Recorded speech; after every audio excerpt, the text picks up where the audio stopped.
79T 2458 learning call from Little Red Riding Hood, take 1.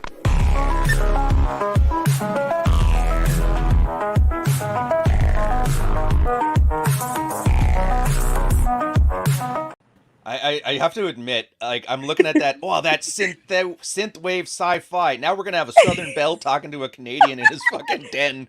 I love this plan. I love this plan. Contradictory themes. Hey, guys, thanks for sticking around in the chat. We got the Red Morning. Heads up for you guys, Rule 0, I believe, is Clary.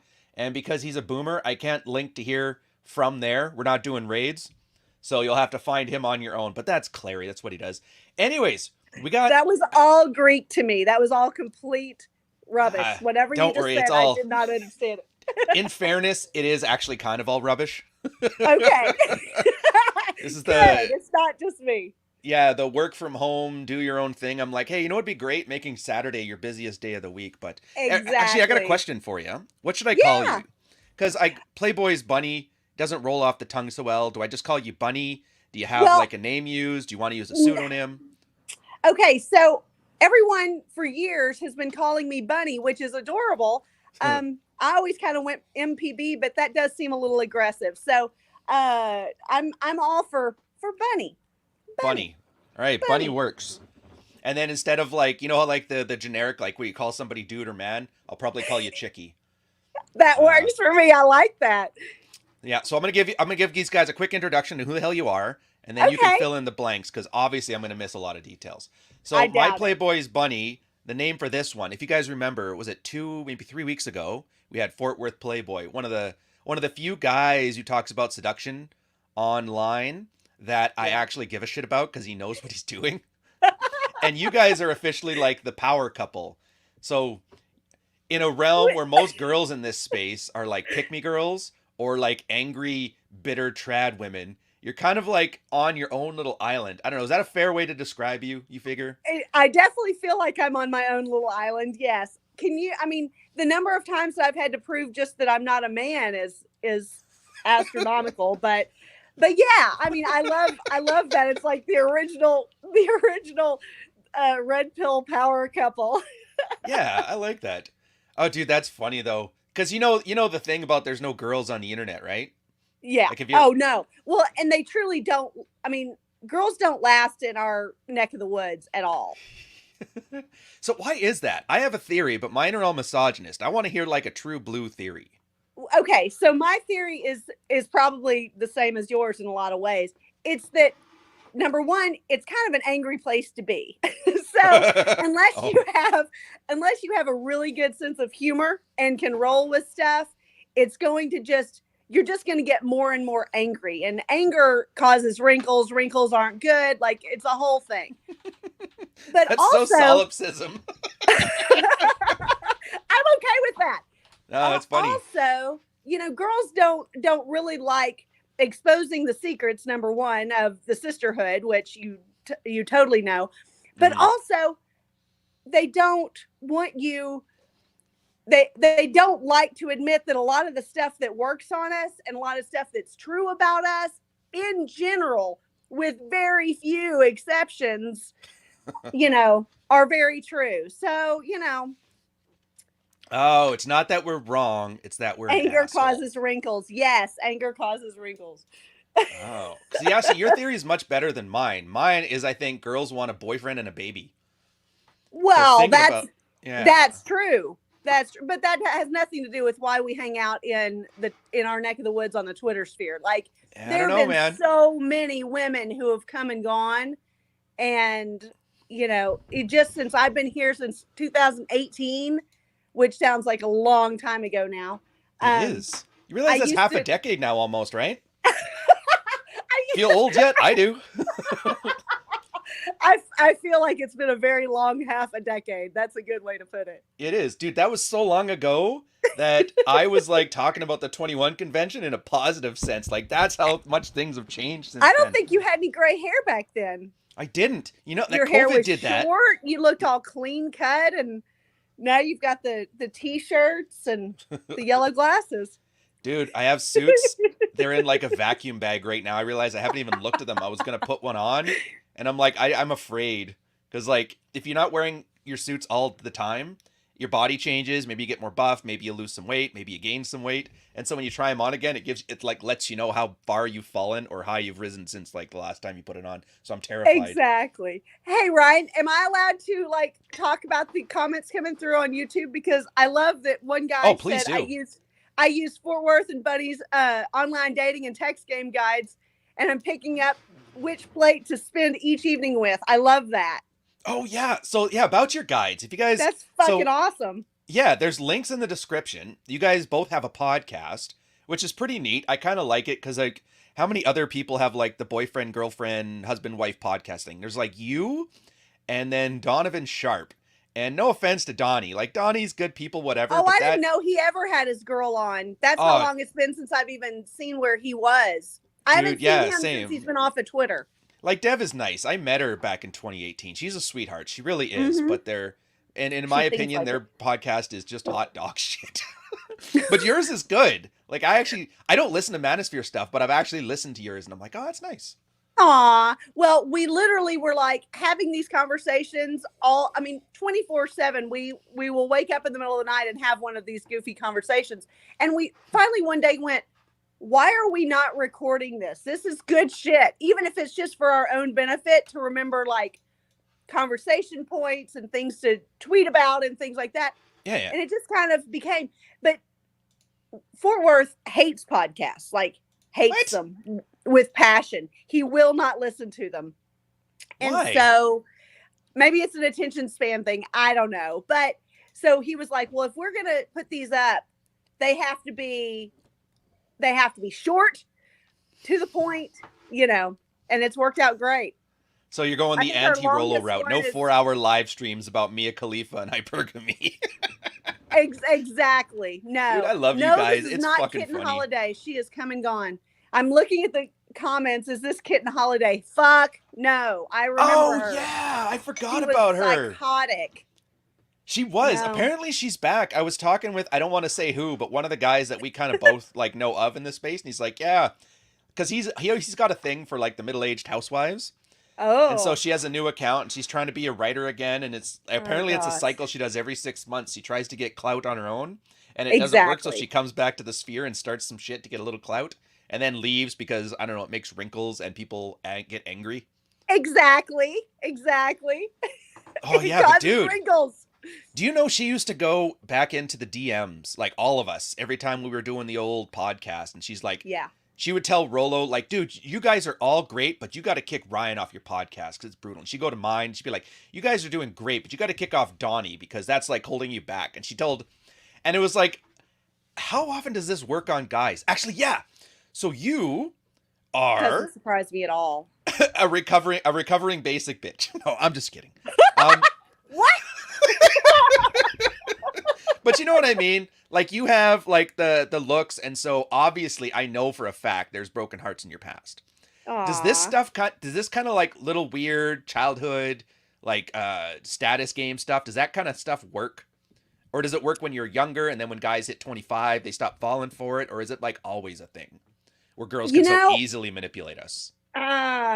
You just start manipulating a different echelon of men. That it still works.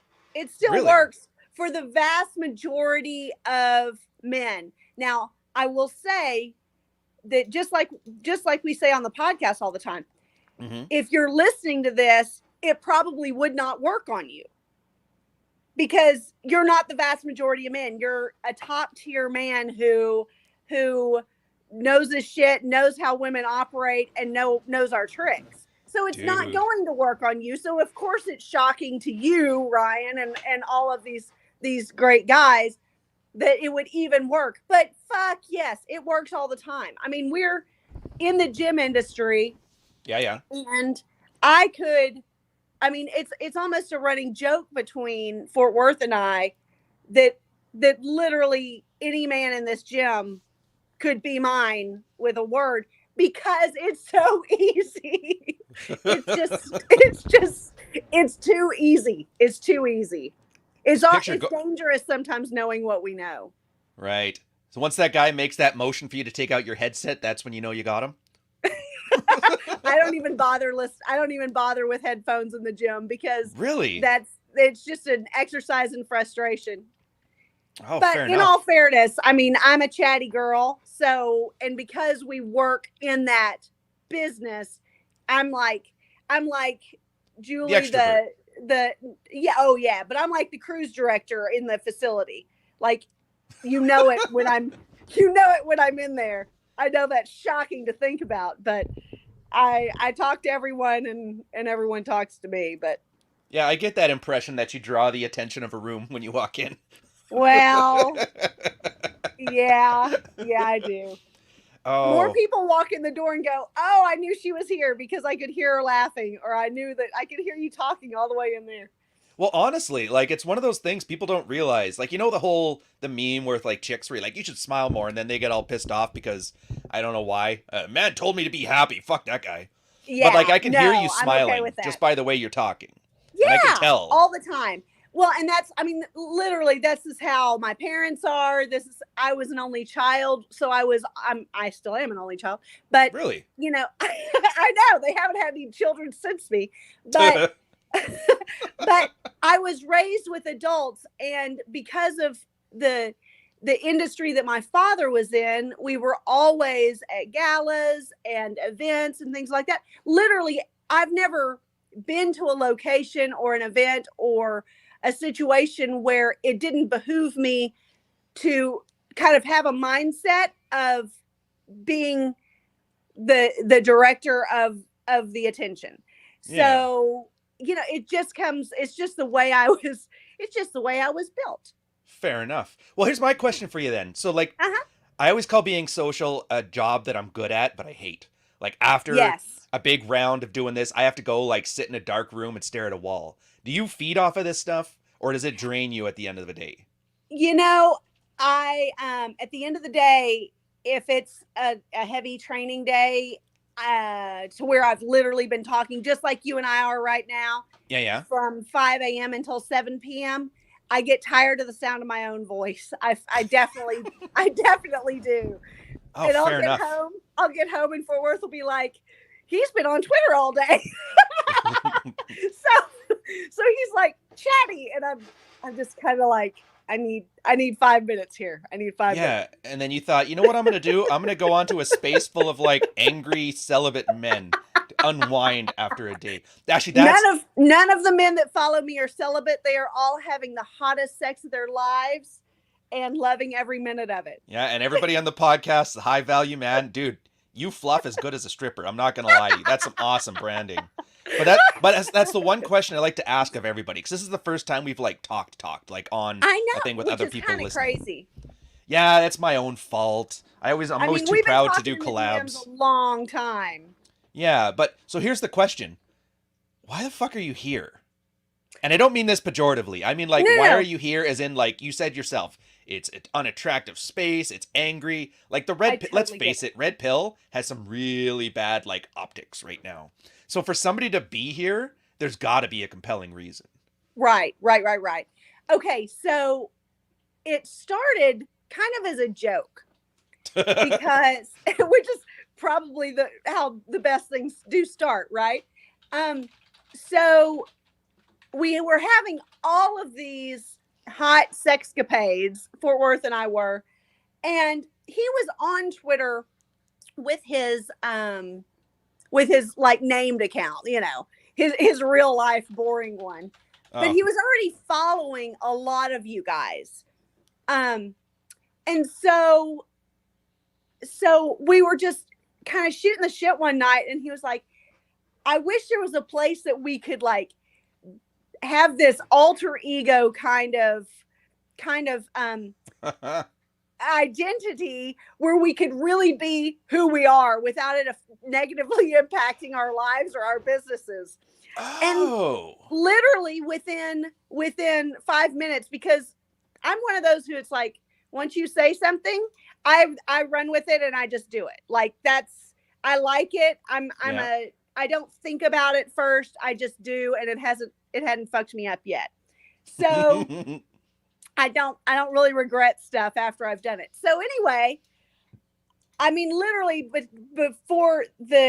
within 5 minutes, I was like, I had an account on Twitter, and I haven't looked back. Now, I will say, we said that this would not negatively impact our business or our personal lives, and we have been sued because people track us down and bullshit like that. Whoa, cause problems in our lives.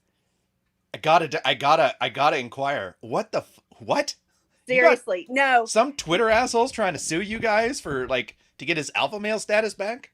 No. Okay, so and this kind of goes back to Kitten Holiday, even though, to be clear, she did not do it, but she was pulling this same bullshit with other people. But someone figured out who we were, right, and dug into all kinds of things. Printed a bunch of printed because it's 1980. Printed and mailed our families and our ex-families all of the bullshit that we were pulling on Twitter, and did not like it one little bit. MPB is the Reba McEntire of the red pill. That might be my favorite comment on the YouTube stream yet.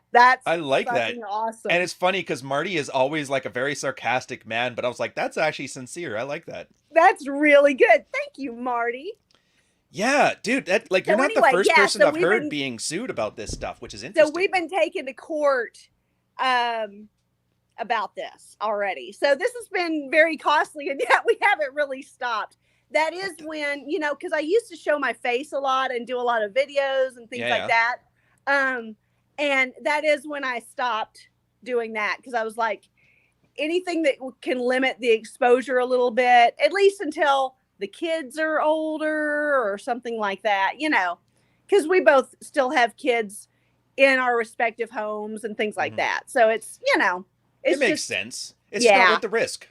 No, it's not. I mean, it is and it isn't. We weigh it both ways. I mean, I was planning on being visible today, but then I went and I'm such a silly little girl. I just messed it up. I don't know what you're talking about. Actually, here's a funny thing. This is actually not so uncommon. Everybody thinks it's always people come to this space because they're just sexless and losers and they're trying to find out the way. And a lot of guys do. But there is a small niche of people. I talk about him before. He was back from my old pre-218 days. Ultimate Cad. And he was basically cheating on his wife, sleeping around with every girl that would, because it's a long story. But the point is, and he brought it up. He's like, dude, why are you here? Everybody's like, why are you here? You're not unattractive. You're apparently having all this sex. He goes, what am I supposed to do? Who am I supposed to brag about this stuff to? I can't talk to my preacher. I can't brag to my wife. I can't talk to coworkers. Exactly. Yeah. So there's groups like you, and then there's other groups of guys who are actually, and it's they have too much alpha in their life. They're very good at picking up women, but they bring so much anxiety to the table that they never keep them. And so they actually have to work on being a better comfortable, I have a good job and I raise good, that shit. Exactly. Well, and that's fair. It's like, who would you talk to about it? Number one, even your friends probably won't believe you. I mean, make no mistake.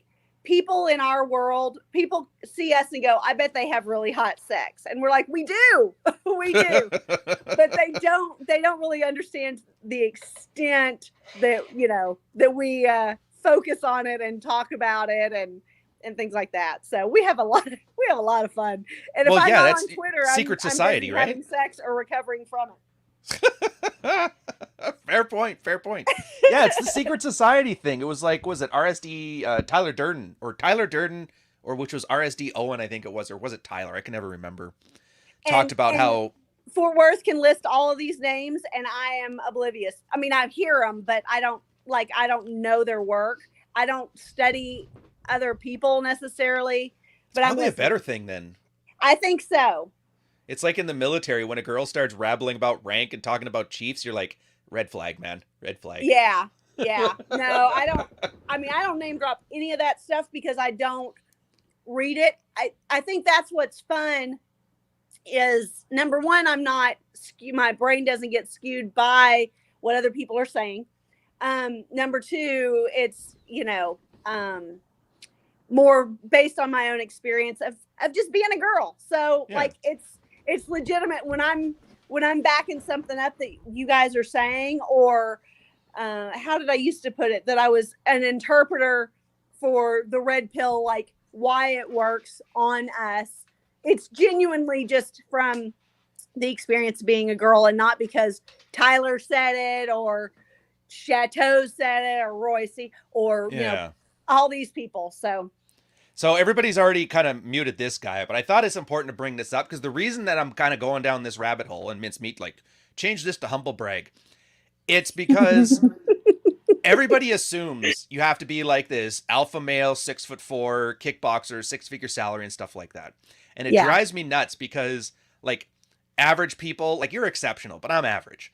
Average people can have these kind of lives. It's not particularly difficult once you're there. If you're not there, it's difficult to get into the club, and this is why I like when people just swap notes, because I think you and Fort Worth do that for most of the point. You bring up stuff from Royce, but you yourself said I just talk about what I know, like my experiences, and that's what this place was originally supposed to be. Exactly. This guy's swapping notes, and the fact that you don't have no pick me girl vibes from it. Other than, I mean, you play up the pick me girl thing a bit here for the audience, and I appreciate that.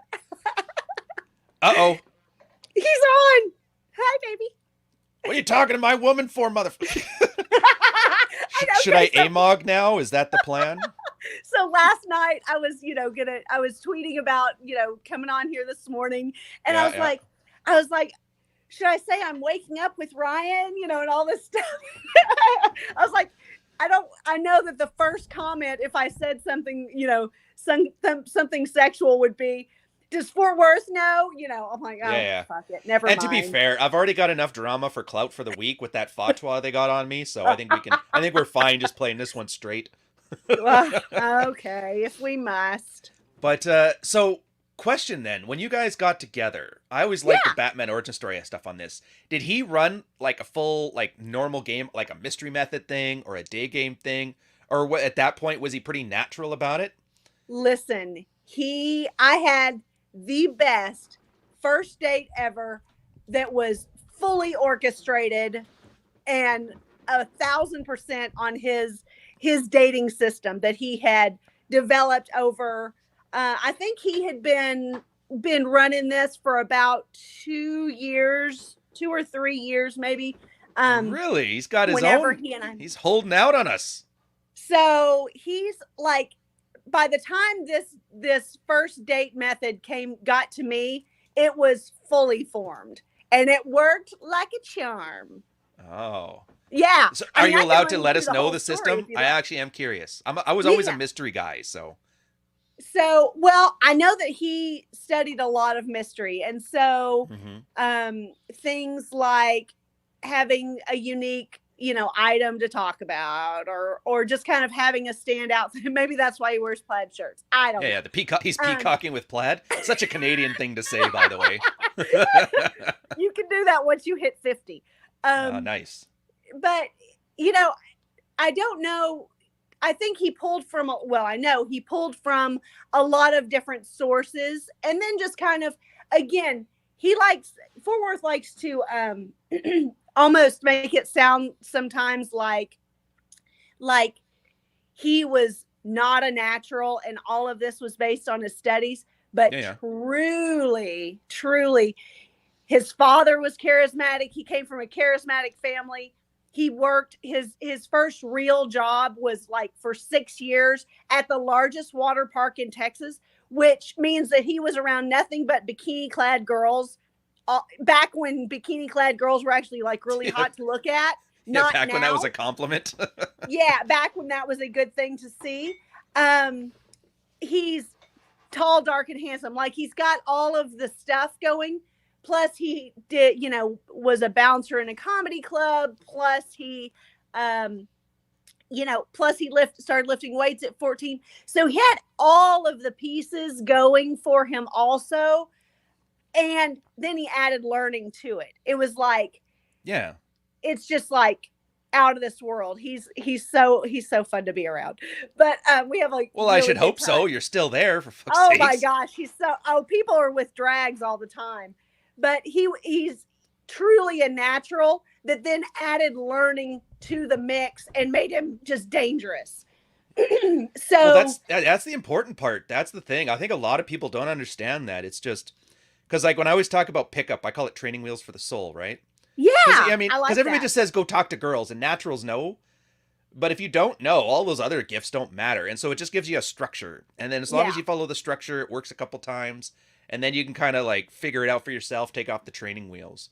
Of course, you're gonna think he's a natural though, because for you, the whole process is organic. It was designed that way.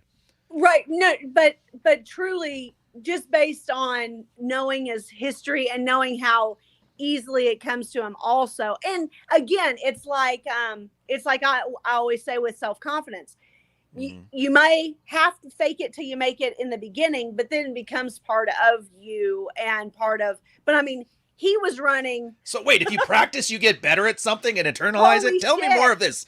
It's weird science. It's like putting in the reps in weight training. But I mean, truly, like he banged shit tons of girls before he was married, which was before me. So there was something going that had nothing to do with him just happening to be tall or whatever. I mean, truly, he had natural ability. But now I think the biggest thing with the learning and the dating system was that it streamlined things. So now it was like A plus B often equals C, and then C plus D equals E. And you just go through that until the end of the day when I'm taking my clothes off in the hallway, trying to get into the apartment. It's like, it's a win-win.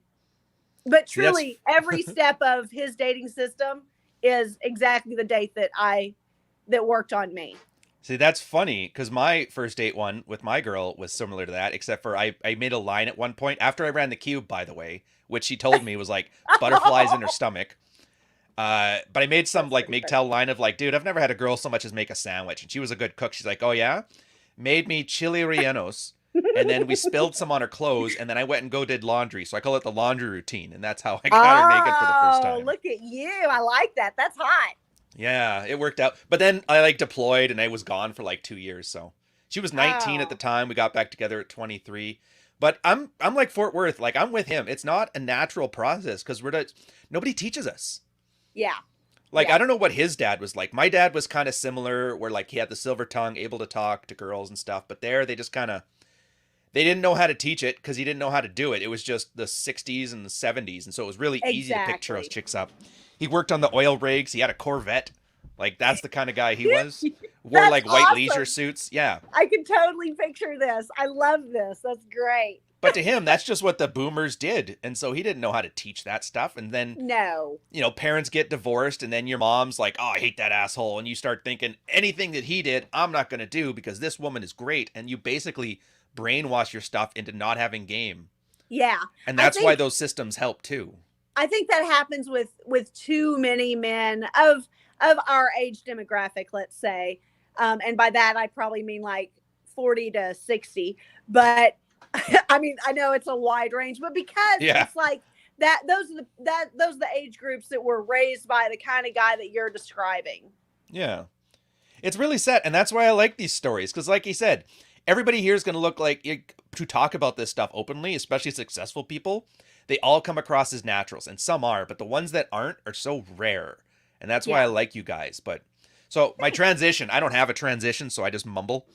So you and him are is it common law? You call it common law marriage in there, or it's just long? Like, what do you guys refer to it as? Because you're not married, but you are together. No, we're not married. We are in a relationship. I mean, I always laugh because I call him my man, even in the real world, because I hate my boyfriend, and he's not my husband. Although, in all fairness, if it'll help get the job done faster, I'll drop the husband card or change my last name for the purpose. But well, all girls do that. All girls do that.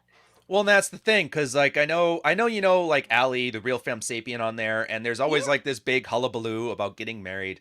and red pill, it's like very few hard and fast rules, but marriage being a bad deal for men is one of them. Right. You're one of the few people, and I'll just call you common law, because in Canada, if you cohabitate for 2 years, they just call you common law marriage. And that's and if I ever was of a mindset to push something like that, yes, that would be essentially what we are, but that's not my thing. So well, it's fine. Like it's not so much about how you feel about it. It's more so about the logistics of it. Like case in point, marriage isn't what marriage used to be. Marriage is like a legal status, and it's a tax write-off, and it's an obligation to go to family court as opposed to normal court, which doesn't, apparently they don't even, the Magna Carta doesn't apply because there's still debtors prisons with fucking marriage law. So like I get there's all of these legal hurdles that like I'm pretty sure government's not trying to make people divorce, but they sure as shit are like wearing it as a skin suit. And so this common law long-term one, I actually think it's better. I don't like to preach values to other people, but you got to admit, every morning you guys have to wake up and you make a choice to be together. There's no obligation to stick together. 1,000%. Yeah, there's no financial risk with you guys separating. You could just go out for smokes one day and never come back. There's an 80s reference for people here. And so I like this because then it forces both of you, or me and my girl, to always put in effort every day and to actually solve problems, because there's never just like well, we're married, she can't leave me, or she's like, I'm just going to leave him, I'm done. Yeah. You actually have to want to try. I find it to be superior. I think but I can tell, I get your point where it's like a status thing, like you get to flex on your friends with the rings and shit, or is like, what's the 1,000%. I mean, girls definitely will focus more on the wedding and the status bump than they will the marriage, which is incredibly sad, and I wish I could change that. But the problem is girls don't listen. What? I know. I don't believe that, good sir. God, I used to get so tickled. People would always reach out and say, you should write for women. You should, write a book for women. I would buy it for my daughters. I'm like, your daughter wouldn't read it because this is not what they want to hear. Yeah. But I think the biggest thing with marriage, especially I would say, oh gosh, well, I'm not even going to say an age range. The biggest thing with marriage and females is that it gives us a sense of security. Whenever you're just dating, especially when you're quote unquote just dating long term, like over 3 years, women start getting really nervous. It's like, he doesn't like me, or there must be some other person out there who would marry me. It must be me. Really, I would say our biggest thing between Fort Worth and I, as far as marriage goes, other than just his conditioning that this is a bad thing, is as much because the stats aren't really great while you still have like kids in the house. Oh. Like, it's just, and he's probably on there going, what the fuck are you talking about? But literally, like we've never he and I have never had this conversation. But if you look statistically, while there are still kids in the house, and I mean, we have all of our kids together at times and stuff like that. I mean, we're involved, but at the same time, fucking Brady Bunch bull, Jesus. It does get to be a lot sometimes, and it does tend to be kind of like a hurdle that's not necessary for this. It has nothing to do with the success of your actual relationship, but will fuck up a good thing. We have a really good thing the way we're doing it right now, and there's no reason to change it. So right. So that's kind of on him then to think outside of the box and how to give you that like level of comfort. Like, for example, with my girl, the level of comfort, the one I went with was a ring that's bigger than all of her friends' rings. Exactly. Oh, and I know a lot of women who are kind of on second marriages or leaning that way, who are totally fine with being essentially engaged the rest of their lives. It's safer. It gives her a little bit of security. It gives her something to play with, but also exactly. I mean, having a ring to where you look taken and it's flash. So I love Fort Worth is not falling asleep. He is used to this rambling. But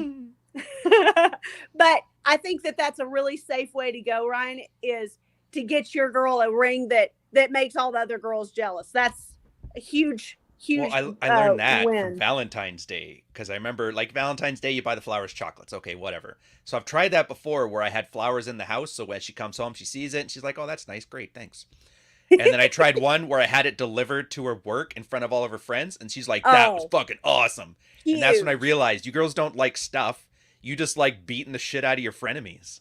It's true. Everything is a flex with you guys. You're all trying to be alpha males or whatever. Make no mistake, most of the female quote unquote friends are frenemies. They're not really friends. And that's, I mean, it's a sad, horrible thing to say about my own gender, but it's very true. Oh, it's fine. You guys are just hyper competitive. Like, here, I got a question for you. I bet you I know how you're going to answer this one. Okay. Do you ever have those conversations with your man, with Fort Worth, about how great you guys have it by pointing out how a lot of your friends from like high school or work or whatever have bullshit lives? Absolutely. Doesn't everyone do that? Doesn't everyone do that? Yes, they do, but nobody talks about it. Oh my gosh, that's all anybody talks about. Whenever, I mean, that's how we gauge how well we're doing in the world, is by comparison to other people. Yeah. Like, I didn't know this when my girl and I got together. I had actually dated all of her friends, but I didn't know any of them were connected with anybody. And there were all the friends she hated. Like, one of the girls I dated, her name was Ashley. She actually stole my girl's boyfriend back in the day and got knocked up by him. So she fucking hates that bitch. So I was like, you were dating who?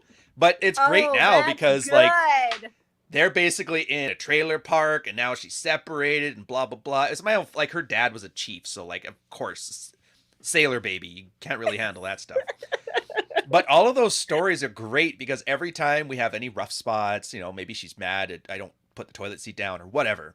And she always has those moments where she thinks back to, like, this is what the alternative life was. And she's like, well, I dodged. Yeah.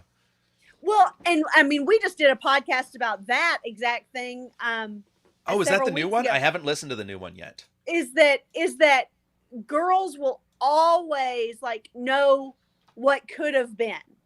So we'll always kind of keep, no matter how happy or unhappy we are in our own lives, we will keep tabs on those guys that kind of were the maybes or the could have beens along the way. And we go, oh, fuck, I could have ended up in a trailer park with like 5 kids and no food. Like, I would have been eating Spam. Well, to be fair, they are eating. Let's not go crazy here. It's not that bad. That's how the brain copes. I mean, it's like, I made a really good decision because that would have been my life and I would have been miserable. Well, yeah, isn't that the thing? Like, the girl, there was always like a talking point about this where the best weapon for a man is a gun and the best weapon for a girl is a man with a gun. The idea of like picking the right man is kind of like that's your guys' thing, as opposed to guys where they're like, I did this, I did that. And girls are like, I picked the guy that did this. Exactly. That's 1,000%. We will brag on things like that our man did way before for sure. Fucking Chesty. What did he say? Oh, America, where the poor are fatter than the rich. Oh, exactly. Yeah, but that's exactly true. And I got to give the trads some credit. The one thing that is nice about a girl, like having a girl with you, is you become more aware of those like social status flexes and accomplishing shit. So it is that extra little motivation not to do No Nut November and actually go and accomplish something with your life, you know? Oh my gosh. Who invented okay, so this is an honest to God question. First of all, why would no nut anything be a good idea? 2, especially if you actually have the opportunity to nut, like I can almost wrap my head around like not masturbating yourself to death every day, but why not come? I want to understand this, and I failed. I have some theories. I don't want to do much research in this because it's like, I don't. You remember when Jack Murphy got caught yelling at Sydney Watson, and then all the trad cons were like looking through gay porn of him? Like, it's research for work, baby. I definitely don't want to watch people getting fucked in the ass, and you're just like, dude, let it.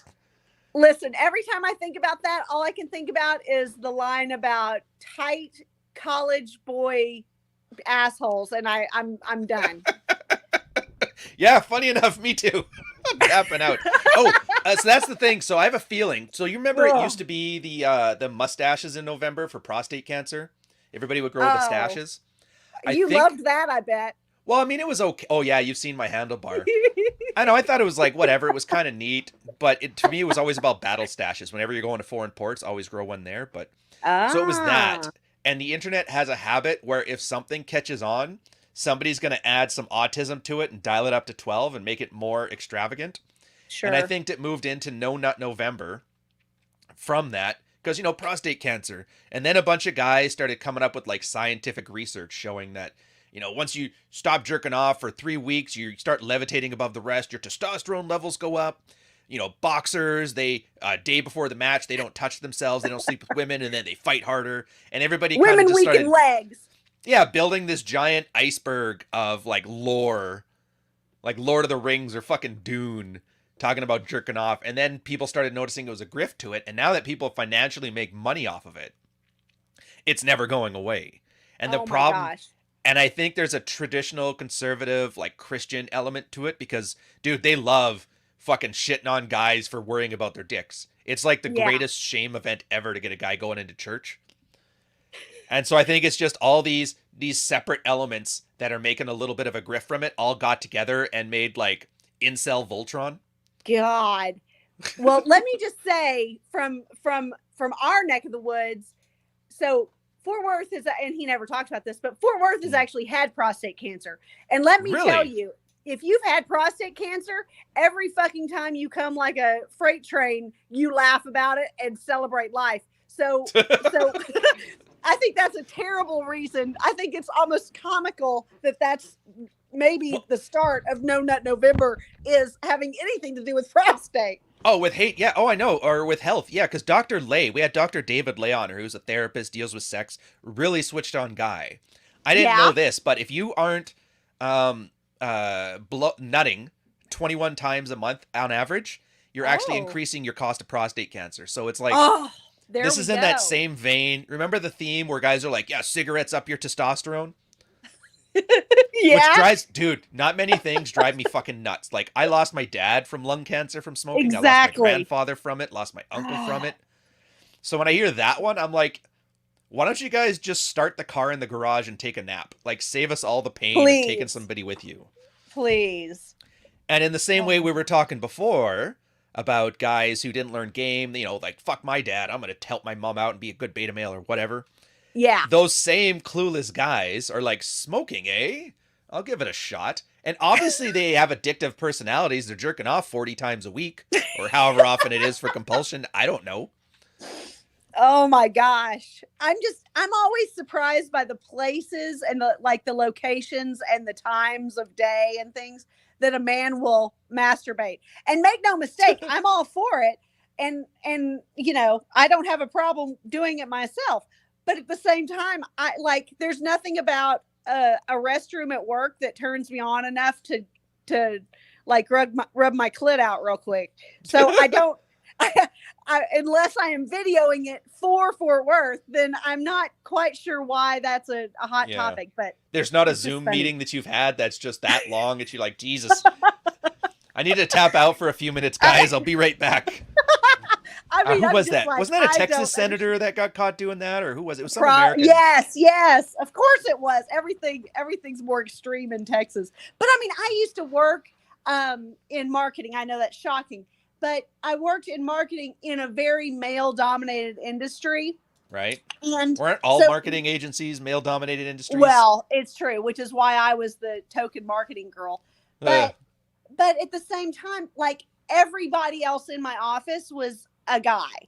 Right. And it was almost a running joke or competition as to the number of times during the day. It's amazing we ever accomplished anything because they were just jacking off in their trucks or in the bathroom or, I don't know, in the conference room. Why does it sound like you're working for Deloitte at this point? Seriously. I was like, how is this? What is turning you on right now? But I think girls need a little bit more point of contact to get there, but I don't know. Well, there's like a totally different world men and women work. Like cracking up.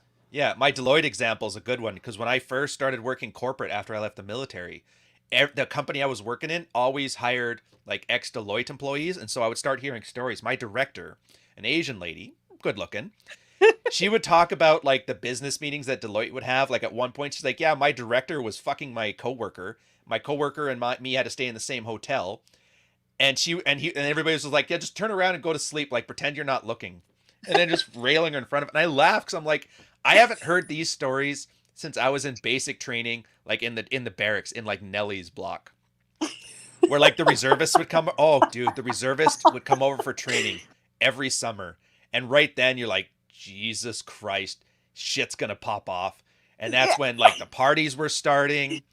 And that's when it was literally like, yeah, you have to go over and pretend to sleep because your buddy's railing a reservist on the other side, or you're railing one, he's got to turn around. There's always like alcoholics. Like I remember this one time, and this is totally nothing to do with anything, but it's a good story. I love it. I love it. I had a giant 6'7" Cape Breton as my one neighbor in the barracks, and on the other side of the barracks were 3 Newfoundlanders. Oh. And they got so pissed drunk that they just opened their door and pissed out into the hallway. And it's a lot of like 3 guys in the one and like Lurch from the other. There was so much piss on both sides that I couldn't get up and have a shower in the morning because like I don't have my long jump wasn't sufficient. Like I wasn't confident about it and I had no running start. So I was basically stuck in my room until the janitors came by, and I wasn't showered or ready for inspection at all. And I got my ass handed to me. But I couldn't rat them out because as soon as I started saying, "Oh, it's because there was too much piss in the halls," then people are getting charged. So like I got fucked so bad. Yeah. And then to hear, weird. But here's the thing. Are weird.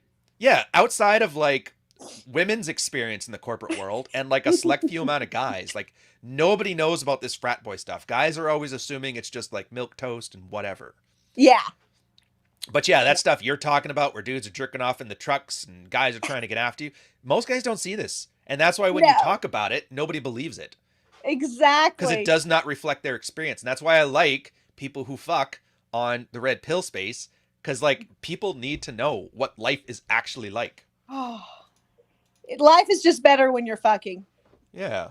Well, at the very least, it's more interesting. And you learn, like, I think your risk tolerance goes up when you're having like a healthy sex life, single or in a relationship that way, because you just realize like, yeah, consequences aren't there. Actually, that's a good question here. Do you want to take Dev's question?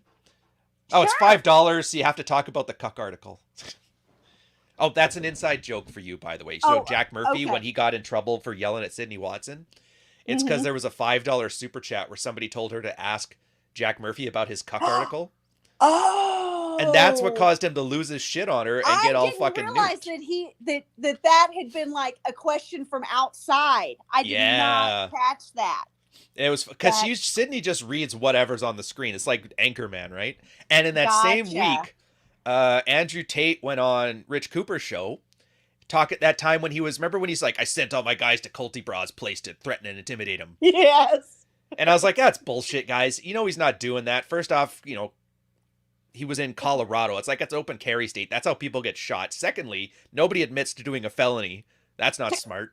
And then somebody sent him a $5 super chat saying, "Hey, Ryan thinks that's bullshit." And that's when he went off. And so guys already know what's coming. So here. Ian, what do not Ryan Stone? I think he's the most important guy in the world. Ryan Stone. Give a about Ryan Stone. Me and him have gone back and forth. Blah blah. Yeah. Ryan Stone does not pass the 6-foot test. He's not even a man. So I don't give a Ryan Stone. Yeah, so that's where that came from. Because, you know, everybody's like, "Oh, how do you do with beef and that stuff?" I'm like, you know what? He's talking about you. Just make it into an advertisement. And I personally find it, like, I was a wrestling fan in the 90s, and this looks like I'm waiting for Ric Flair's woo at the end of it, you know? Brother, you don't get along with anyone. God, it's hilarious. So what do you think about Dev's thing here? So he's been doing this for about 3 years now. He's a long-time listener, and he's got his shit together, which is nice. He gets the sense there's no rules, dating's a jungle, and there's something freeing about doing whatever it is you want. What's your take on that? How switched on do you think he is? Doing whatever. Well, I think that probably that's a safe thing to do. I mean, I always say that being yourself is the worst thing you can possibly do in the dating world. But someone who like Fort Worth, you know, has the tools, but also has done the learning, Yeah. you know, it's probably pretty safe to finally just be yourself, because yourself is truly the best version of yourself because you've designed him to be. So I think that there's a lot to be said for what he's saying, that, you know, just kind of do your own thing, because now doing your own thing is actually when you aren't a piece of shit, being upon. yourself is awesome. I get it. Exactly. But I think that's that weird, like that's one of my themes on the channel is like men are being raised to act like effective women. And part of it is like intrinsic worth. Like obviously girls, you got the baby maker, you got the moose head. Guys have way more thirst than you will ever be able to satisfy. And so it's like always a buyer's market for you, or a seller's market, I guess. Yeah. Seller's market. Yeah. It's always a bull market. So for you guys, there is internal worth. And so all you have to do is acknowledge it and recognize it. And that's a good way to have confidence as a girl. But for the guy, like you are what you do. So if you're not doing cool shit, then you're not a cool dude. It's true. And that's where I think it's so sad that, oh God, that so many, you know, guys in their late teens, 20s, maybe even early 30s will do a lot of cool shit. They'll be adventurers. They'll like do their thing. They'll be in the military. They'll see things. They'll do things. They'll just, you know, get drunk with their buddies, whatever it is. But they inevitably have weekends jam-packed of cool shit to do. They have nights, you know, during the week, whether they have work or not, like that they're just always doing cool shit. But then they think that once they get married or once they're in a relationship or whatever, that they don't have to do that anymore. When really that's one of the main reasons that we start losing attraction, is because you guys aren't doing cool shit anymore. Well, now you're getting into that whole Madonna whore thing. So there was, back when I was doing consults, there was this guy, I don't want to say his name, but he was one of the coaches that worked with Mystery, like his little flock of guys.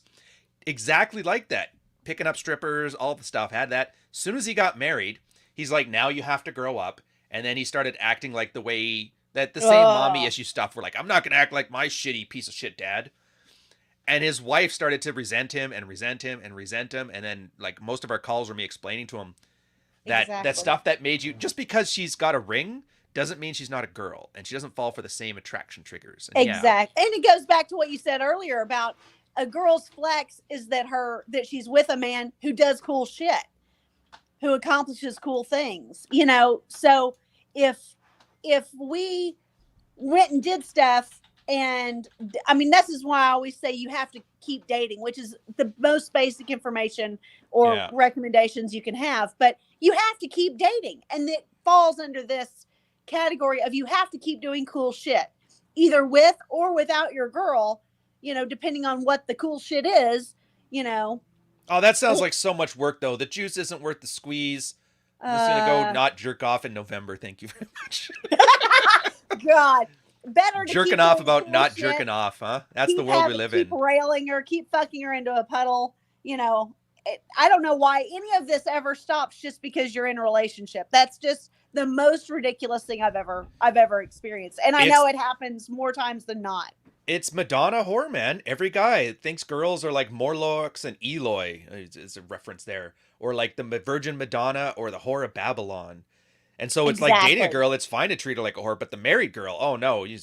And then guys don't realize how much that fucks up your sex life too, because you know the ones where you chicks will do things like do you think that girl's pretty? Or they'll watch something that's kind of risque or bring up like a casual. Do you think, like, can you believe Kardashian had the sex tape or something? And then if the guy's response tends to be like a slut-shaming response, the girl kind of locks it in the back thinking, okay, so he's not a big fan of that horror stuff, so I'll act less sexual. I hate it. I hate all of it.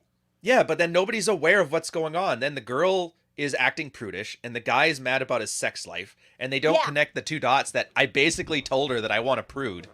Yeah. And so she acts like a prude to keep him happy, and then, which technically should be a good thing, right? Like, if you want to make your man happy, you do the things that he likes. Exactly. But the guy doesn't realize he's telling her to be, like, a frigid bitch, and then he's like, I'm not happy, and she's not happy, and everybody blames it on whoever.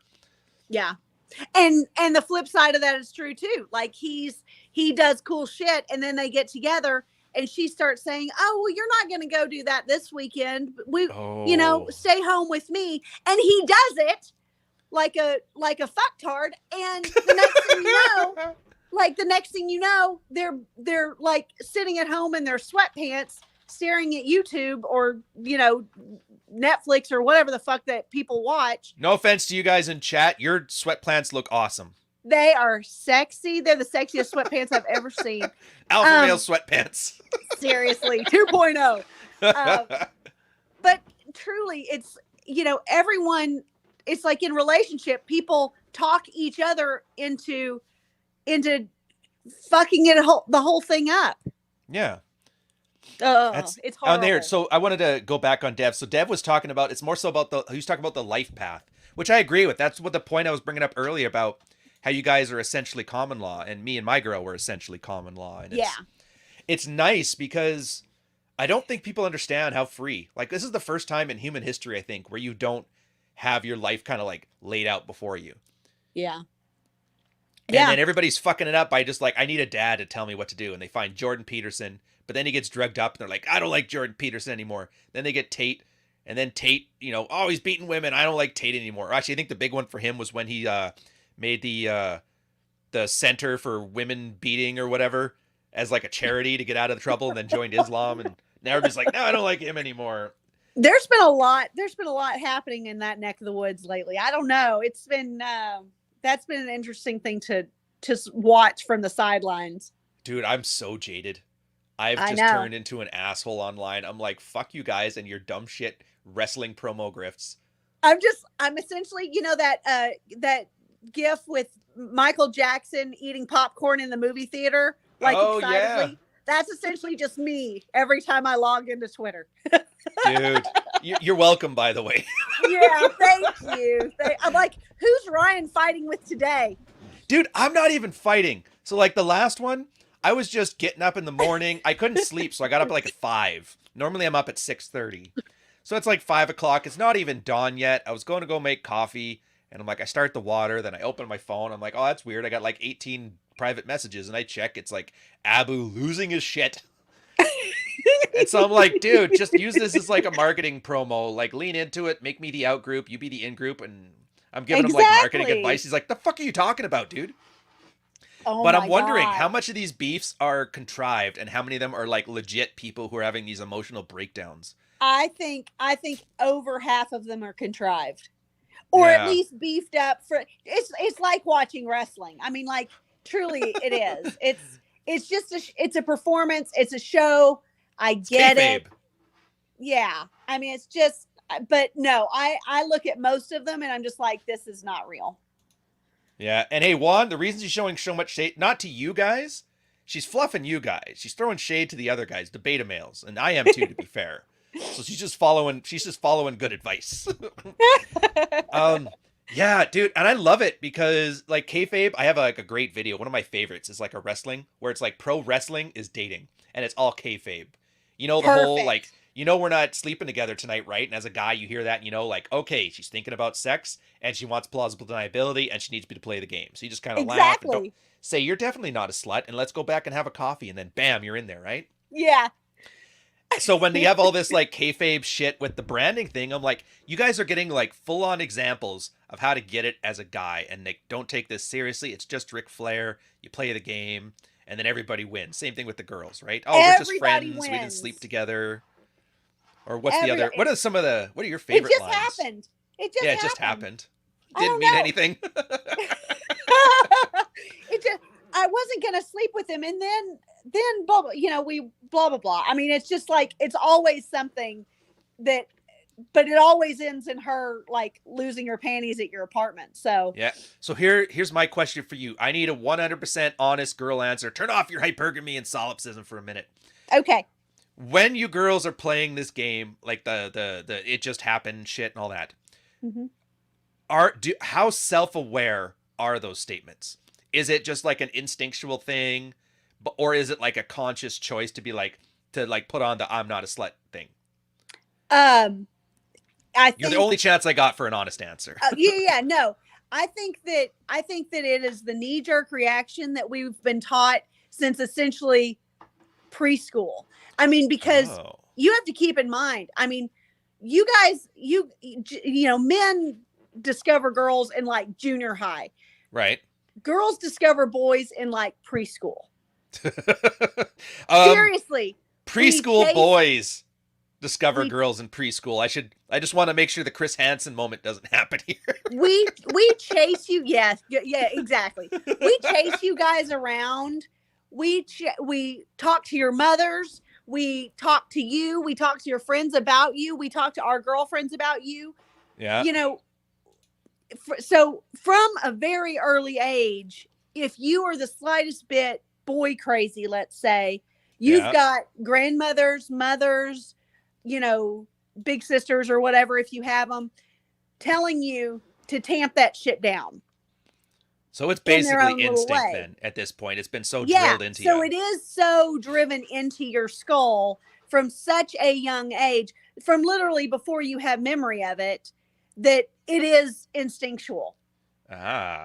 So forgive them. What's the Jesus on the cross? Forgive them, for they know not what they do. They know not what they do. Said by the MGTOWs who's nailing himself to the cross. Because these bitches are such hypocrites. God damn the juice and the squeeze. Listen, the girls who do this are, which is all of them, is that, you know, we don't even think about it. It's so just our nature. It's not something that we even admit to ourselves. I mean, a girl will do that, will, you know, say it just happened or whatever, and actually be convinced that that's how it was. Yeah. That's how ingrained it all is. Fair enough. In that one, there's actually an Evo Psych theory that goes around about this. You know how like the sexual strategies for men and women on a macro level are adversarial, right? Yeah. So apparently that is because because guys are stronger and we tend to be more direct, and then we lie, and then girls lie, and then guys learn to detect the lies, and girls learn to be better liars. And it's always been this back and forth where guys just want to knock up as many girls as possible, as many cave girls as possible, and cave girls want to lock down the best men they can to get the most meat. Absolutely. And supposedly the eventual route that girls have found is like a self-delusion route, because we're very good at picking up lies and tells. And so if a girl convinces herself that she's lying, then she doesn't have any of those tells, and that's currently where we're at right now, where you girls have the advantage. I don't know how many generations till we, That's absolutely true. And I'm seeing in the chats where they're like, I discovered girls in first grade. And again, that's because you guys listening, top echelon guys. This is important to you. Your sex is, and I'm not flexing here. I'm not just fluffing. I mean, like literally, if you're in this sphere right now, you're probably a pretty high sex drive guy. You've probably got a pretty high awareness factor of women. Like this is natural, more natural stuff to you. You probably did discover girls in the first grade or the third grade or whatever. But my point is that girls literally from birth are like attracted to what we're attracted to. And then we have to be taught to be careful, you know, and to get the best gig we can out of the deal. I like how everybody was like, yeah, we're all top 20% except for Marty.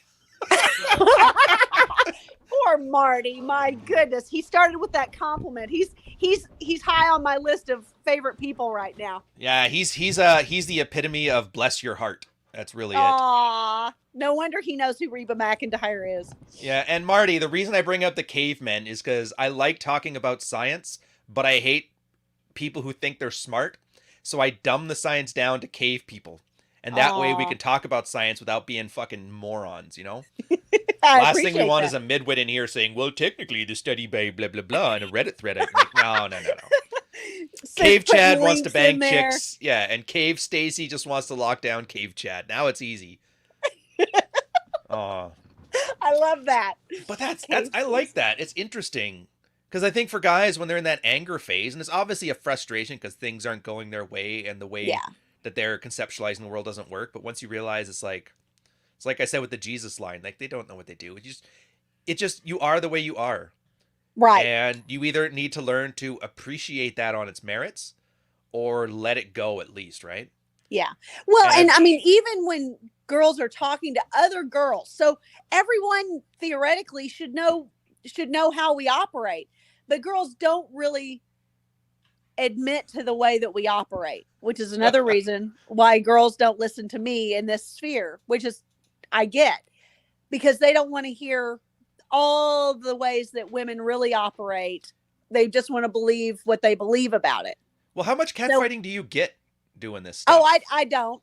I mean, very rare. I used to get more, but my stuff doesn't bleed over into some of the bloggers and shit. Yeah, exactly. It doesn't really bleed over. Every once in a while, my stuff bleeds over into like black female Twitter, and they hate me. Oh, dude, those chicks are fucking savage. But you know, it doesn't happen, and now it will for sure. But it hasn't happened in a while. But it kind of goes in waves. But even when girlfriends get together and talk about, you know, guys or who they're fucking or whatever, they still can't wrap their heads around really what's going on. It's still, they'll tell each other the same narrative that they're telling you.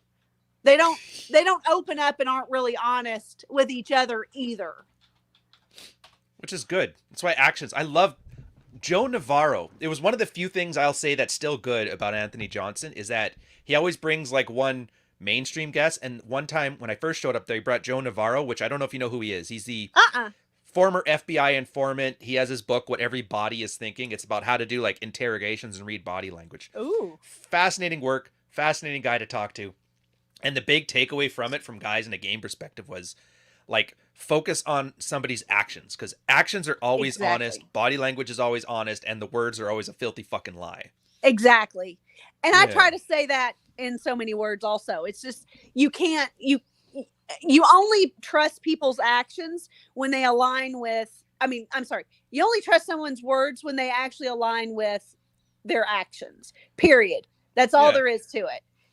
But it has to be longitudinal. I mean, it's not just like, today I met you today and here's how you're acting today and here's what you're saying today, because that's all bullshit. Everybody's on good behavior in the beginning. Yeah. And you know the funny part about this from the red pill side of things? There's a little underlying thing that people don't really acknowledge, is that a lot of the red pilled strategies we always talk about are actually biologically female strategies adopted to male sensibilities. And this one, absolutely. David Buss talks about it. He calls it the commitment skepticism bias. And it's that girls have a hardwired instinct to be immediately distrustful of low investment signals of commitment. Which is why, like, you just tell a girl you love her, and yeah, you'll stay together forever, and you're not trusting. Or like you said, without the marriage, you don't really trust the guy's going to stick around. But like a ring that costs 10 grand, that's trustworthy. A marriage and all that risk, that's trustworthy. Right. And so for girls, this works out, because then you're less likely to have some fuckboy say, oh yeah, I love you, baby, you know, does you in the dumper and then leaves you. But for guys, we realize we start picking that up and adopting it for women, and it tends to give us better outcomes. Absolutely. And so every time, I love it when every time I hear this guy talk about alpha males do this and that, I'm like, dude, this is like chick strategies. We just borrowed it. Like, relax.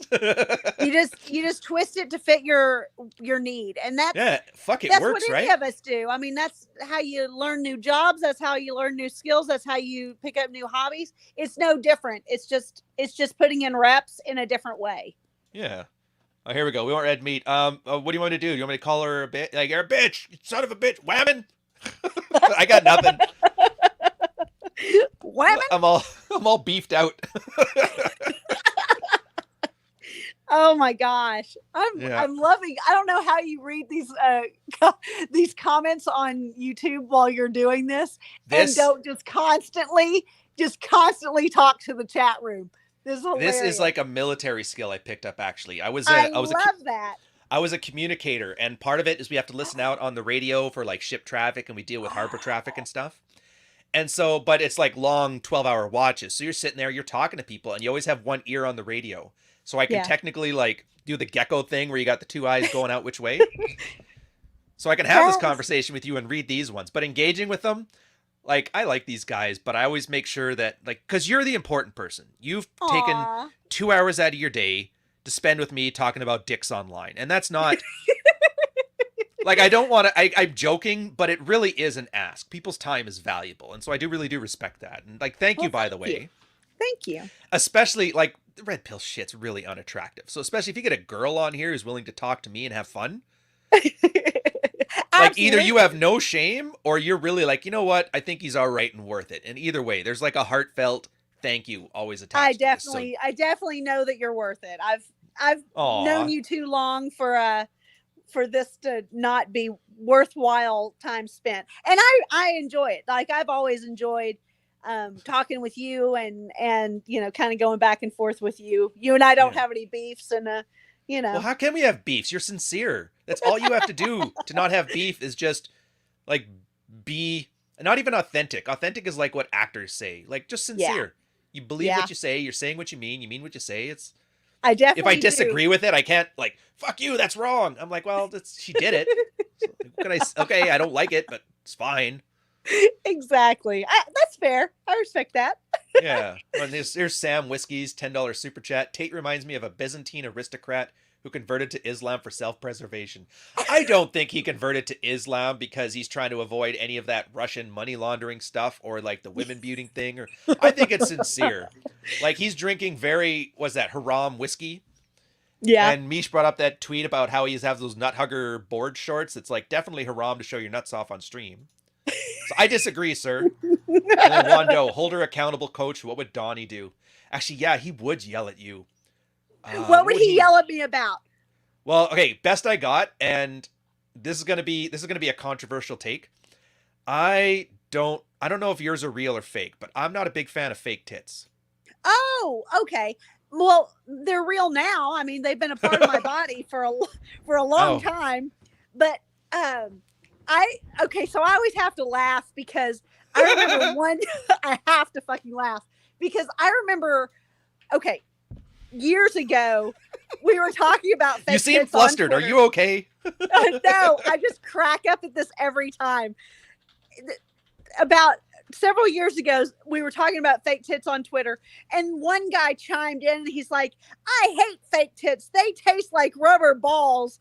And Fort Worth and I are just How hard is he biting? I'm like, what are you, you've never even seen them. I guarantee it. Yeah. So mine are fake, but the reason I had great tits before also, but because I'm in fitness and because I live in Texas, it's completely normal for girls to have fake tits in my neck of the woods because you lose body fat and, you know, boobs are really just fat. And so, all fitness girls basically almost have to have them. It goes like you get your personal training certification and your boob job like within a week or you get disqualified. So you have to have them. But truly I was doing very lightweight bodybuilding kind of competition back in the day. And you have to have, you can't keep a low body fat and not have fake tits. You just can't. And don't get me wrong. Logistically, great. Totally makes sense. Yeah. It's not even a problem. It's just my personal preference problem. I get it. There's a bunch of girls on ship, and I've dated some girls before and after the job, and they look great. They always feel a little too hard for my liking. But the one thing that gets me is I remember this one Bosun chick. She got hers done, and then they kind of lose the mystery. It's like when they explained what midichlorians were in the Force. I don't know if you get the Star Wars reference or not. I do not, but that's fake okay. boobs are like the Force. Okay, so the Force was like a magical thing, and it was like you didn't know what it did, and it made the storyline go on. But then they started explaining it's midichlorians in your blood, and it kind of lost its luster. So the chick, she got them, but then the way she would talk about them and show them off at work, show them off at work and that, it was almost like the way a girl would talk about buying a new purse. You know? Yeah. And it just kind of soured me to it. I like the magic, I guess is the best way to put it. I think that's fair. Has your girl had kids? What's that? Oh, I won't talk about that stuff online. Okay. So my biggest concern for people having too stringent an idea of what they do or don't like. Yeah. And is that the female bodies just change a lot when they've had kids. So now, fair.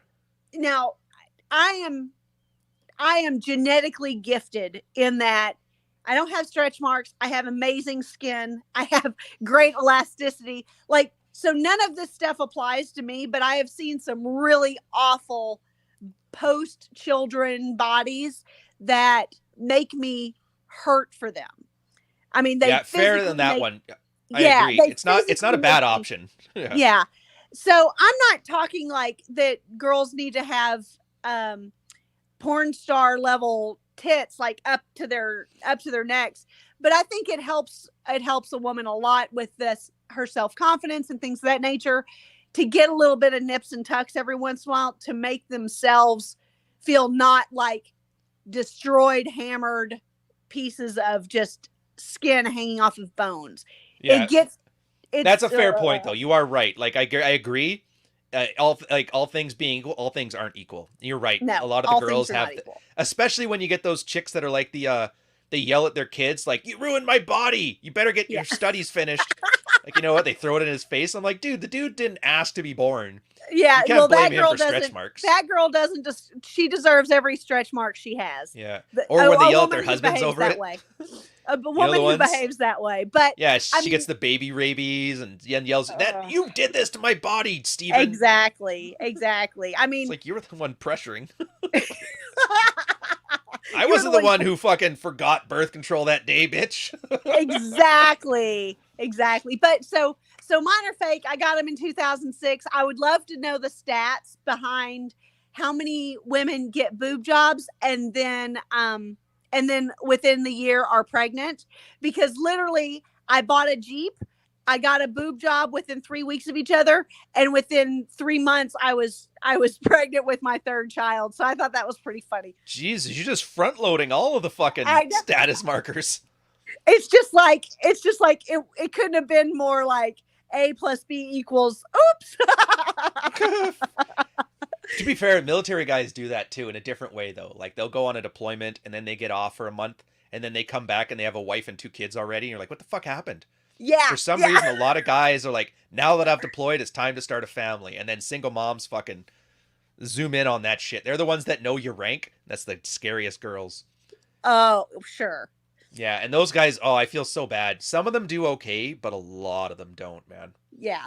To be clear, I was married, but...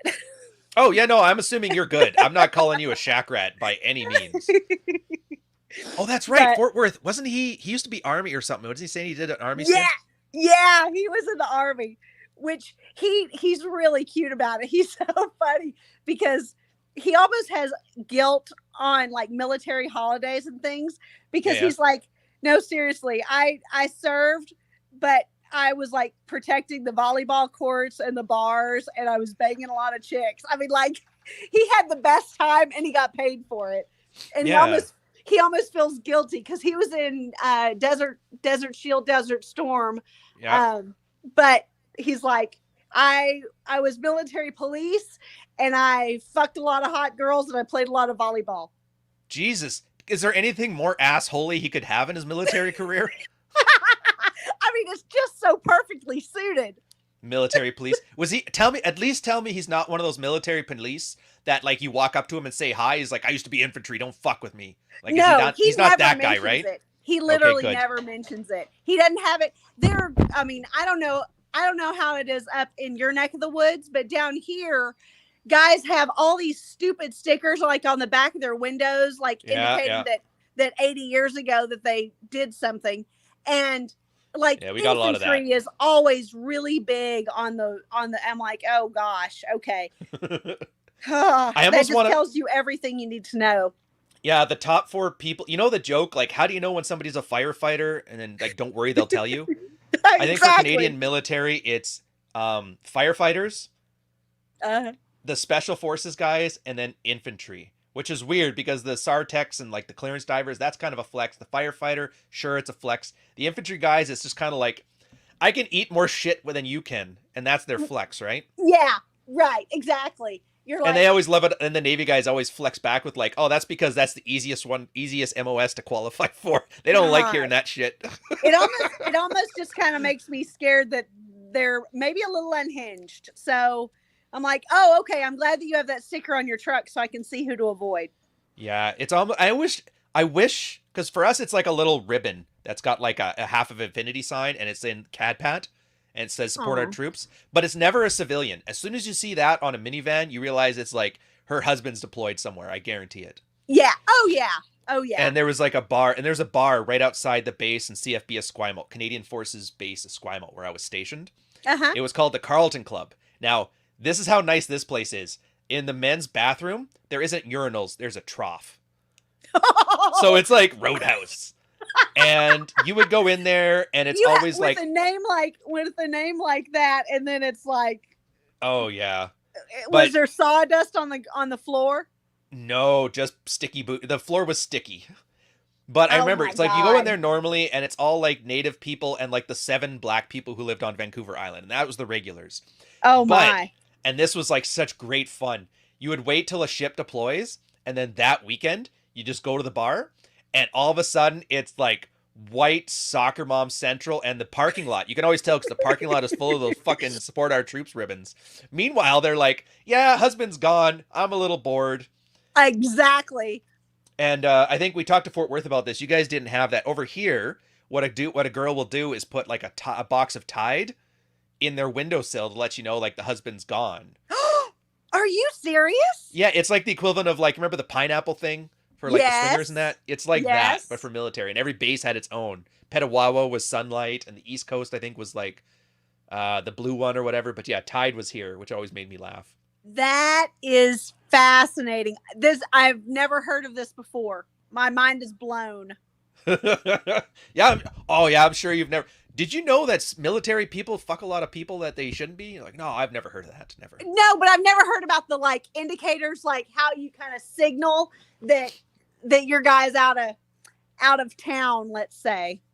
Which is funny though, because we always have the operational schedule in front of us, so you could just check the emails and find out for yourself. But I guess girls don't have access to the defense network, so they always have to just like guess. Well, girls have to make it obvious because their attention is their oxygen, so they have to make it quick and easy. Dude, scary as shit. So you didn't get together with Fort Worth until after his military time. Though, correct. Right? No, that was a long time ago. That's actually good. That right there, top tier alpha female flex right there. Because it's always my questions. Like, okay, so you're dating a military guy. Do you know his rank? Do you know his chief? And if you answer no to both of those, I'm like, all right, you're a keeper. Right. Exactly. You really did dodge a bullet. I'm telling you. Like my buddies, their girlfriends and fiancés at the time went to, when we deploy, it's called MFRC, where like all the wives get together. It's where you do your care packages. It's the liaison between us deployed and them at home. Yeah. And they went once, and then they called us up when we got into Dubai, and they're like, I am never going there again. These bitches are fucking savage. Like everything was a competition. Whose care package was the best for their husband. If anybody was fucking somebody on the ship, the word would get back to the wives. Woo! If the wives were fucking somebody, they wouldn't tell the husband, but they would gossip amongst each other, and the girls were like, oh my God. I don't know what it is. Is it the same kind of environment you were talking about, like the marketing guys? That like hyper competitive feminine environment? Like, does that come along with the hyper masculine competitive environments? I think so, because we feed off of the leadership of the men in our lives, right? Or the direction. So in the military, it's competitive, it's, and I think there's such a sense of pride that goes with it. Kind of, I can eat shit better than the average man. Exactly. But women wear it as a badge of honor themselves for, having this man who does exciting stuff. So, and he's gone half the year, can't be fired, good paycheck. Yeah, exactly. The holy trifecta for frigid wives. Oh my gosh.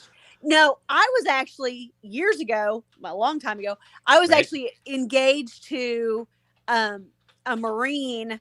I don't know his, and I actually cut it off because quite honestly, I was like, this guy couldn't be more brainwashed. I'm like, I'm going to get out of this before it's too late. I mean, great guy. I'm sure he made a wonderful husband for someone. But I'm sure. Woo, I was just like, I don't want to be any part of all of this that's going on. Like exactly what you're talking about. The girls getting together, the whole lifestyle, nature there. It's a whole thing that was just not where I saw myself. You probably would have been divorced in a while anyway. Like most of when I was working, most of my P2s, like our version of sergeants and higher, at least one ex-wife. And if you were French, you probably had 3 or 4. My boss had 5 ex-wives or 4 ex-wives and one chick he used to complain about. And they were all crazy, all of them. That's pretty funny because, so this guy was a staff sergeant. The only person I knew above him was his gunner, and his gunner had 5 ex-wives. Like, and as soon as this guy and I broke up, that gunner started calling me. I was like, yeah, no, I'm good. Thank you. That's funny. That's funny. I don't now, need here's to a be question. number Do you 6. think he actually liked you? Or do you think it was he was pissed off at his staff sergeant and he's like, I'm going to fuck his broad and teach him a lesson? Because that's the thing. I think there's a lot of that. Like, yeah, every military guy knows this. Never bring your daughter to work, especially if she's cute. Yeah. So. We had one piece of shit officer, used to be a NAVCOM, same as me. He had 5, like, thin blonde daughters from, like, 15 to 25. Oh, my God. Dude, it was like Conan sitting on the cross with, like, all the vultures circling around. It was bad. It was bad. Guys were like... And it wasn't even that they liked the girls. They just hated him that much. That's hilarious. Oh, my gosh. I bet those girls got so much secret play out of that. I don't know. I am always wondering myself. Like, some girls are really good. Like, I don't know. For some reason, the military daughters either love it or fucking hate it. Yeah. I don't know which way they went because I didn't do it. I actually didn't sleep with any of them. I didn't try to either because I'm like, I don't know. But here's it's like the hitting deal. an officer is instant jail. So I just like maybe hitting on his daughter might be too. I don't know. But even if they didn't behave like they fucked a lot of these guys, that doesn't mean they weren't doing it. And they're just not better at hiding it. Oh God, yeah. Every sailor, every airman, every soldier has a story of waking up in the morning in some girl's place and looking over and seeing like your chief on the nightstand in a photo. What a nightmare. Oh my gosh. Oh, dude, that's why I'm telling you. That's why I asked you about were you like a shack rat, because any girl who like knows your rank, right there, like you're walking into this whole nonsense and it's not worth it. Because I know for a fact a lot of those girls are just sleeping with guys to like get back at their dad too because he didn't buy them that pony. Aw. See, I don't have any daddy issues. I have an amazing father and a great relationship with him. Oh, that's actually the other point I was going to bring up. Dad stuff. Okay. Yeah. Okay, so here was my lead in for it. It's that 1 sec, I gotta do the time. I'm doing timestamps so guys can skip to like stuff if they're watching this after the fact. Smart. I had a Mids Watch episode that I put out, and it was from an old post from like 7 years ago, a guy working on his marriage, where the red pill strategy is a girl's father is the only man in her life who gives her validation for reasons other than sex, and it's her way of Rollo's line, the only girl's agency is her sexuality. Yeah. And one of the things that good fathers do is they show her how to get it without sexuality. And because so many, like half the kids are parents of kids of divorce right now, a lot of people hate their dads, a lot of dads are kind of weak and effeminate, is that most of these girls are raised without any sort of like non-sexual validation strategies. Yeah. And this is where that whole like, oh, girl's a good relationship with her dad's a good girl thing. How much credence do you give to that? Because I know you've got friends that hate their dads. Yeah. Well, and it is difficult it's kind of a little bit of a blind spot for me, I would say, because I had such an idyllic upbringing. I have great parents. They're still together. Like what? I know, crazy stuff. So I truly have like this perfect. My father actually left. He was a jewelry executive. And so we moved all over the country. I've had lots of amazing life experiences. Okay. But he genuinely left that industry because he saw how bratty his cohort's children were. And he was like, yeah, I don't want that. So he went into law enforcement, like total. Just so you weren't a trust fund baby. He did that Exactly. for you. Exactly. Wow. So, I mean, I have like the best parents on the planet, but he also is like, he is very masculine. He's, he doesn't do bullshit. Like, he's a sharp guy. He's the leader of the household, the leader of men. Is this like that stereotypical Texas stoic man's man with the gravelly voice selling Marlboros and stuff? Ah, okay. That is my father. He wears his cowboy hat everywhere. He wears his boots everywhere. What color is his Stetson? Well, right now it's gray because it's felt season. Duh. Oh. Jesus. Sorry.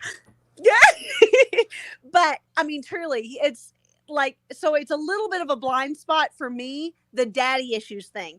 And I think because we attract like what we are, I also am not surrounded by a lot of women who have daddy issues. I have female friends who have great dads, or at least have good relationships with mediocre dads. So you're basically a natural when it comes to having a dad. Yeah, I'm really good at having a dad. Natty daughter issues. But it is a blind spot for me because, I definitely think that women are innately attracted to what they have in a dad, and that can be good or bad. But I don't have a lot of like, in my case, that means it's really good because truly, like, Fort Worth is so much other than like the Playboy aspect of it. And make no mistake, my father turned my mom on and was married to her within 3 weeks because he was in the jewelry industry and he had like a diamond pinky ring and a nice car. So he had his own little level of game back in the day. Dude, that's impressive. I'll buy it though. That makes sense because my girl's dad, I love the guy. He kind of reminds me of my dad too. He was the same trade in the military that I was, and he got booted after like 3 years, and I lasted like 12 and then quit. And so I always poke fun at him for that. I'm actually a better dad than you were, Daniel. That's pretty funny. Funny. That makes sense. But I always think that's daddy issues. It's one of those things. A lot of guys talk about it, and it's hard. And that's why I have to kind of like defer to other guys' notes because I don't know.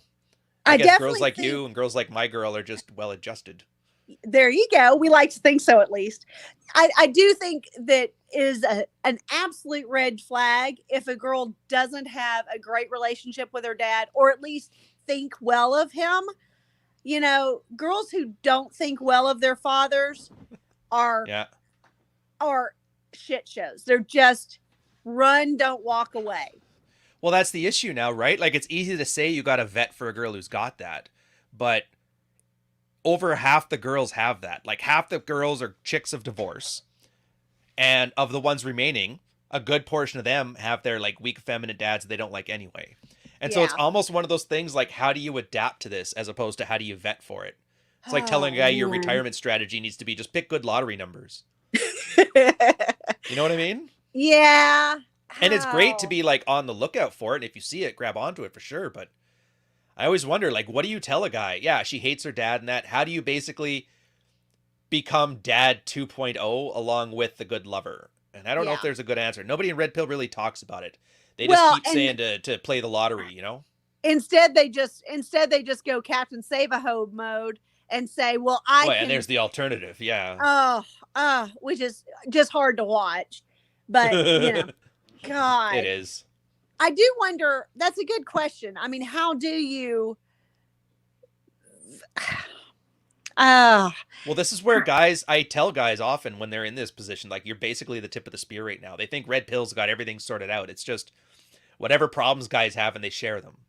And this is one of those ones that doesn't really come up. It's always guys after they're married with these girls, and then usually, do your leadership thing, rely on her innate borderline personality to kind of latch on to you, but it becomes like a very long process.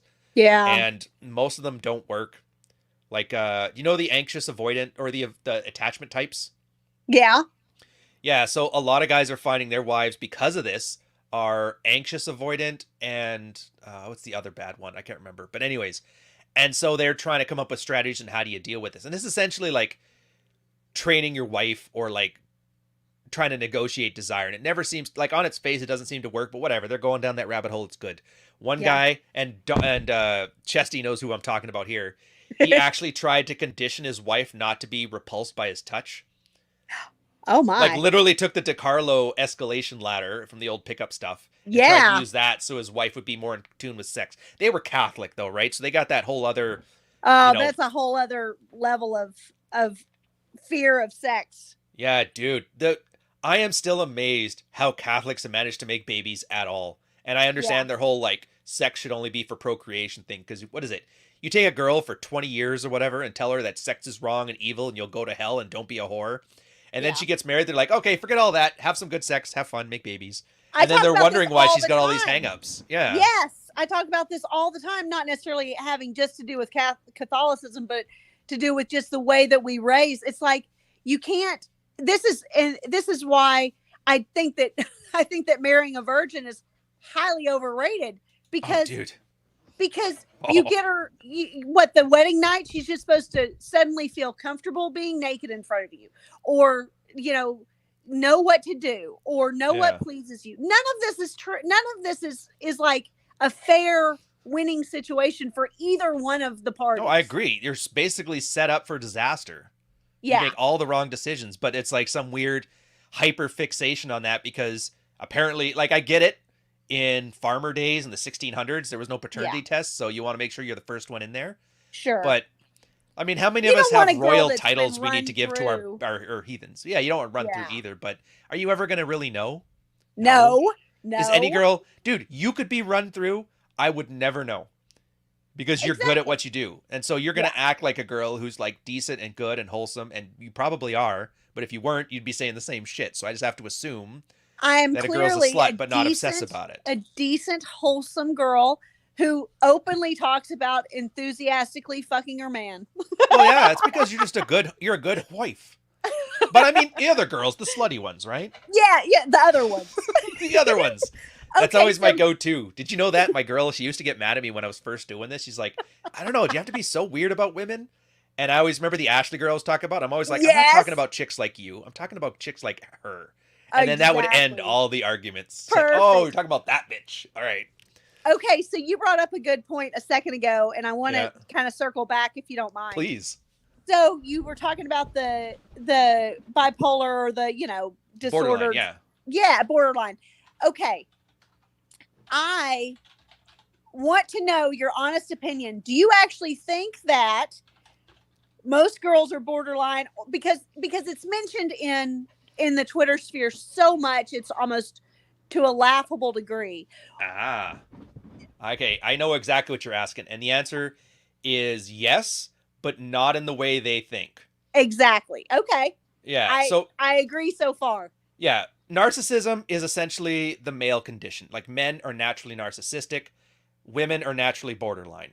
Yeah. But the way they define disorders, so like everybody thinks she's BPD, it's not the same thing. Borderline, you chart all the qualities of borderline, like attaching onto the strongest identity in the room, the love bombing stuff, all that stuff. You put it on a chart and it'll form a bell curve. Most girls are like one standard deviation from the average. Yeah. And then 2 standard deviations is kind of like girls that are hyper borderline. And then once you get to that 3rd standard deviation, like that last 5%, they just draw a line there and say like anything past here is borderline. Yeah. Borderline personality disorder. So, yes, about 1 in 20 girls you're going to date. If you date 20 girls, one of them will probably be BPD. But for a lot of those girls, maybe they're only like on the tail end of the 1st standard deviation or 2nd standard deviation. And it's just you're such a pussy, or psychologically speaking, you have too little narcissism that it comes across as a lot stronger than it needs to be, because it's basically fighting for you to pull your inner narcissist. Like I'm like all that alpha male shit is essentially narcissism. And if you have a healthy amount of it, a healthy amount of borderline latches onto it. It's the same as like, I know, I don't know if you were into fitness before you met Fort Worth, but you're definitely, now that you're with him, you're more into fitness than you would have been otherwise, right? No. I was, oh, fair enough. No. I walked into the gym at 14 and I loved so you guys were already both hype. Okay, so bad example. My first husband was also an exercise physiologist, so I have a type. I'm like, you had me at you own a gym. Okay, so yeah, I'll stick to like Rolo and me for examples on this. Me, obviously I like Minecraft. My second channel has the channels. My girl got into like watching the live streams with me too because she really loves me. Or Rolo loves, for some reason, the San Francisco 49ers. And then when he got with his girl, she started liking his same football team. And that's kind of the narcissism borderline dynamic in action. We call it polarity. And so when I see guys talk about borderline chicks and BPD chicks, it's like, it's such like a blunt descriptor that is not helpful. Like, are you talking about guys with insufficient healthy levels of narcissism that are unable to handle like normal feminine behavior? Or are you talking about guys that are running into like fucking devil's BPD chicks? I don't know. Right. Because it depends. What's the problem? Well, in this case, he needs to add more narcissism, or in this case, you need to get the fuck away from the crazy chick. But you'll never know which one it is. And it's easy for the brand, because all you got to do is just say Whamen ain't shit, and everybody's like, fucking rights, masculine Oprah. I love that shit. I laugh drives me every fucking time nuts. you say Whamen. Yeah. I got to thank PewDiePie for that one. He taught that to me. I like it because it gives a little wink to the audience that like, I don't hate women, but I just do it on TV. Oh my God. Oh my God. But yeah, 1000%. I am in complete agreement. And that's my biggest frustration with, this with retards is that they're retarded. Yeah, I know. Yeah, 1000%. Yeah. Exactly. All right. It's normal feminine behavior that then gets translated. But I like exactly what you're saying about it's not being well balanced enough with the narcissism, so it's just kind of left unhinged. It's pure marketing. That's the problem with it. And that's why I'm such an asshole on Twitter. It's a top of the funnel activity. You guys don't want information. You want me to yell at a Whamen or yell at a Muslim guy, or you are good at being an asshole on Twitter. You have a gift. The glasses sell it. Once I made these glasses on the Avi, everybody's like, "Holy shit, this bargain basement Ric Flair's an asshole." I'm like, sweet. If you show up with a blonde wig, we'll know. Oh, dude. Maybe I'll cut the full on pompadour mullet that they have. Anyways, we got to wrap this up. We got Rule Zero starting in a little bit here. So you got closing thoughts? Any things that I missed? Any things I got wrong? Oh, no, you get nothing wrong. You're a genius and a scholar. And fuck off. I don't need to be fluffed, madam. The facial hair really's got to go. I liked you better clean shaven. All right, I'll get there. It's my anti-military thing. I love it because like I had to shave every day, and now I don't. Oh, I don't blame you. But I'm gonna have to start. Thank you so much for having me on. I've had the best time. Dude, it's fun. I'm glad. Honestly, if people learn nothing else from this, at least learn how to talk and be charming and hold a conversation. And from the girls' side, like, there's pleasant girls. Not every chick is a fucking psycho feminist, shitbag. I wish more girls would smile when they talked. It would go a long way. Oh, we'll lean in on the "you should smile more" meme. Make that some new beef starter. I love it. Thank you, Ryan. I appreciate you. Have a great day. You as well. All right, boys. Let's end it on a nice Pat Stedman commercial. I love the way girls smell. I love how they always make sure, by and large, they shower, and they just have an amazing smell to them in general.